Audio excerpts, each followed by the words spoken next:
Have you heard the news?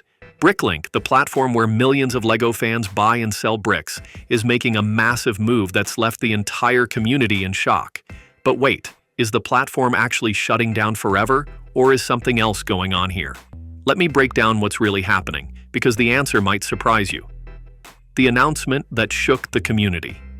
It all started in late November when Bricklink dropped a quiet forum post that sent shockwaves through the LEGO community. Bricklink announced that starting December 12, 2025, the marketplace would be closing in 35 countries. That's not just a few regions we're talking about here. We're talking about Brazil, India, Turkey, South Africa, Taiwan, Indonesia, Vietnam, Ukraine, Egypt, and even Greenland. The list goes on. When I first saw those countries listed, my mind immediately went to the millions of builders, collectors, and professional sellers who relied on Bricklink as their primary source for getting LEGO parts.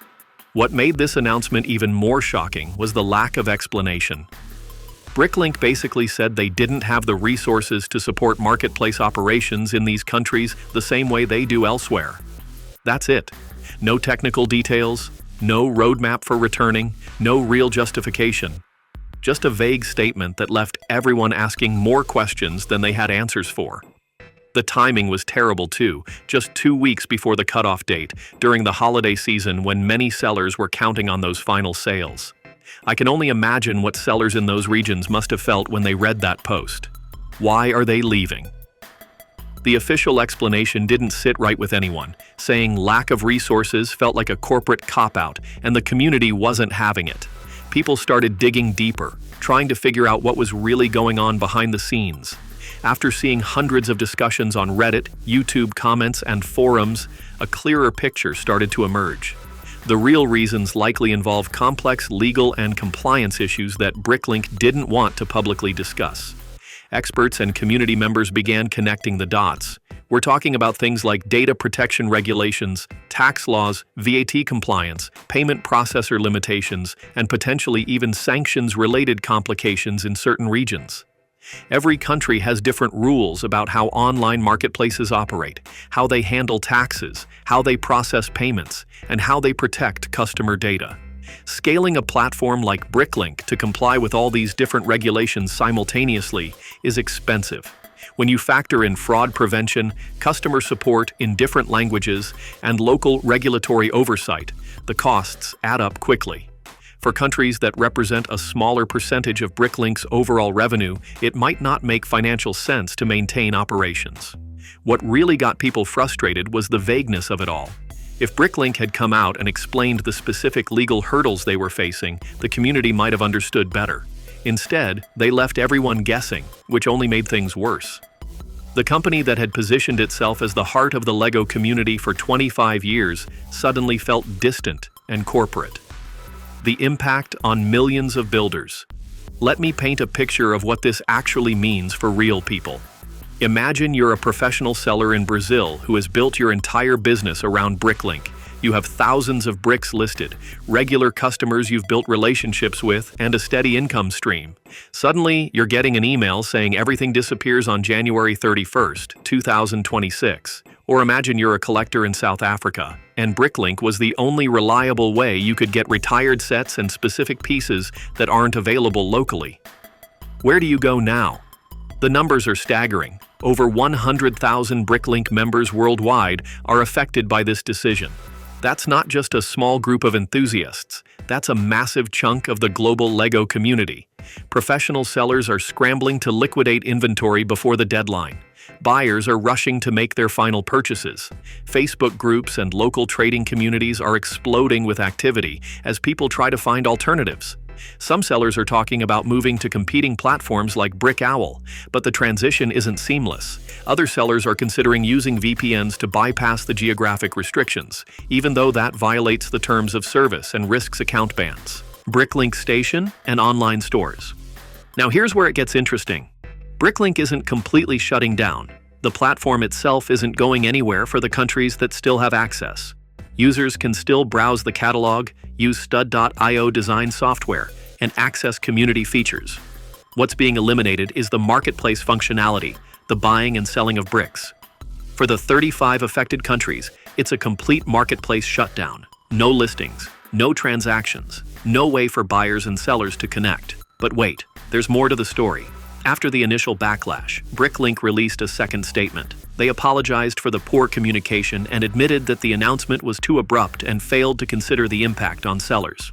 They extended the shutdown deadline from December 12th to January 31st, 2026. They also waived seller fees for November, December, and January in those regions. It's a small gesture, but at least it shows they were listening to the community's concerns, even if they weren't listening enough to change their fundamental decision. The alternatives and community response. The LEGO community is nothing if not resilient. The moment the announcement hit, people started looking for solutions. Brickowl, a competing second-hand marketplace that wasn't acquired by LEGO, is suddenly getting a lot more attention. eBay is seeing increased LEGO traffic.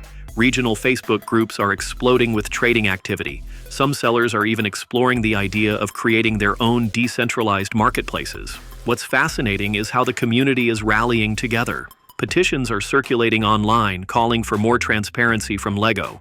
Longtime Bricklink contributors are publicly announcing they're leaving the platform in solidarity with affected users. Content creators are making videos breaking down the situation and exploring alternatives. There's anger, yes, but there's also determination to find ways forward. But here's the reality. Nothing quite compares to Bricklink. It's been the standard for 25 years. It has the largest catalog, the most trusted sellers, built-in tools that experienced builders rely on, and a community that took decades to build. Moving to another platform means starting over, rebuilding trust with sellers, learning new interfaces, and dealing with a smaller inventory. It's not just inconvenient, it's genuinely disruptive. The future. The big question everyone's asking is, what happens next? Will LEGO reverse this decision? Will they eventually open Bricklink back up in these countries? Stephen Lee, the head of Bricklink, mentioned in a follow-up statement that they're preparing for significant back-end upgrades and that they hope these countries might return to the platform eventually. But that sounds like a distant promise, and affected users need solutions now, not maybes for years down the road. What really bothers is that the whole situation is the disconnect between the LEGO group and the community that made Bricklink what it is. LEGO reported over $9 billion in sales in 2024 and over $2 billion in profits. They own one of the most valuable toy brands in the world. Yet they're telling us they don't have the resources to support marketplace operations in 35 countries. That narrative doesn't add up, and it's insulting to the millions of fans who've made Bricklink part of their lives. Whether Bricklink is fully shutting down or not, technically matters less than the impact this decision is having on real people. For the affected regions, Bricklink is effectively gone. And until LEGO provides real transparency about why this is happening and commits to a timeline for returning, the trust that the community placed in the platform has been severely damaged. The next few months will be crucial. How sellers adapt, where the community migrates, and whether LEGO faces enough pressure to reverse course will all shape what LEGO fandom looks like going forward. One thing's for sure, the LEGO community will survive this. So what do you think? Does Bricklink eventually reverse this decision? Or is this the beginning of the end for the marketplace as we know it? Let me know your thoughts in the comments. And if you really enjoyed, make sure to like the video and subscribe for more LEGO news and updates. Thanks for watching.